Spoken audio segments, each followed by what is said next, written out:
Last year, the United States had one of the lowest rates of all violent crimes in more than 50 years.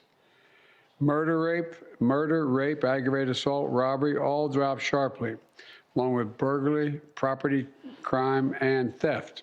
Since day one, my administration has been working with law enforcement, mayors, and community leaders to do what we know works. Really? President Biden touting last year's reported lower crime rates during a White House speech last week, saying he's been working with the leadership in these cities. He failed to mention the illegal migrant crime wave across the country, including the death and murder of 22-year-old Georgia student Laken Riley, whose alleged killer was an illegal Venezuelan national who entered the country in September of 2022 through El Paso. Joining me right now with some facts is Fraternal Order of Police National Vice President Joe Gamaldi. Joe, it's good to see you. Thank you so much for being here. Give us your reaction to what you just heard from President Biden. Yeah, I don't know what alternate reality he's living in or what plan he's talking about, but it ain't working. I mean, if he just looked out his front door, murders are up 38% in Washington, D.C. Carjackings are up 100%.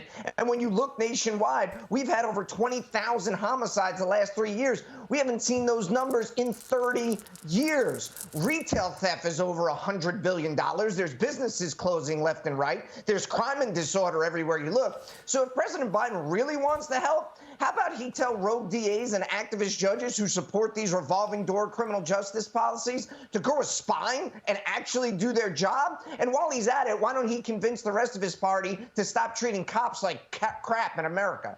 Well, I don't understand how he gets away with this, really, to be honest with you, Joe, because, look, stop telling us that the sky is black when the sky is blue. Stop telling us that it's sunny out when it's raining out. We all know what's going on. We are living it.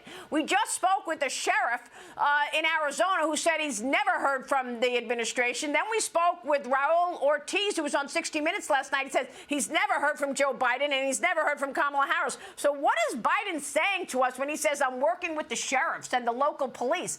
It doesn't seem that he does. And then there's residents in Austin, Texas. They're outraged over police shortages and longer 911 call times after the city council's vote to defund the police department in 2020.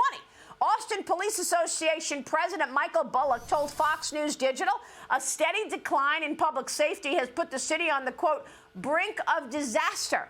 Go to Chicago, where 2 police officers were injured after a stray bullet hit the windshield of their police car. The suspects allegedly shooting at a group of men walking down the street, Joe. So how is it possible that Joe Biden is reading from these note cards, reading from the teleprompter with all of these, rainbows and puppy dogs narratives when we're, in fact, living a completely different story?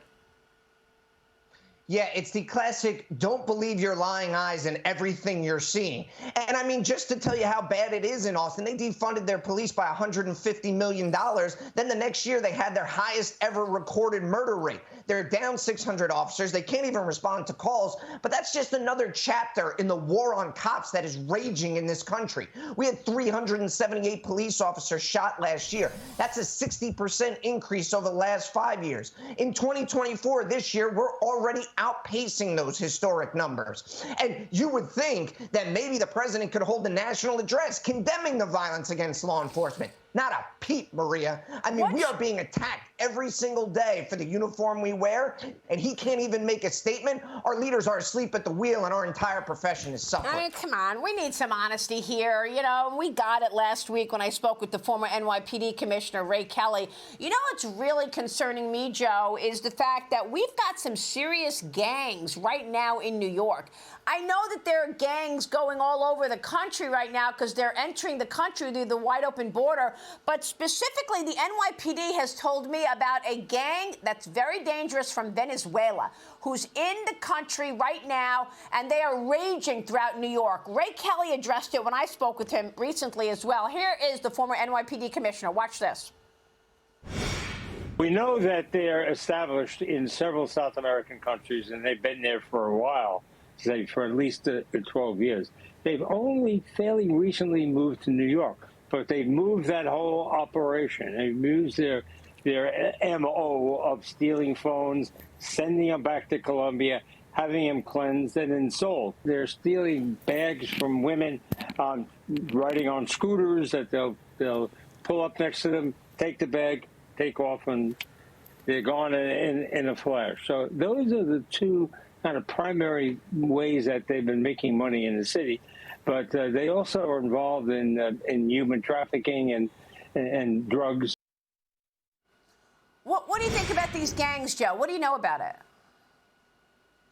Well, of course they're operating in New York because guess what? They know they're not going to be held accountable for their actions thanks to the revolving door criminal justice system. I mean, as a country, Maria, we need to get back to basics here. Stop prioritizing criminals over victims. Stop prioritizing people who come to this country illegally over those who are citizens who came here legally or are doing it the right way. And basically, how about we just stop prioritizing people who break the law over those who follow it? Because I'll tell you right now, if we were willing to throw the book at these dirtbags who are doing these robberies, I assure you we could throw them in jail and then immediately deport them out of the country. But until we secure the border, it doesn't do us much good because they come right back in. Really serious stuff and disappointing. Joe, it's great to get your take. Thanks so much. Joe Gamaldi joining us this morning. Thank you, sir. Thank you.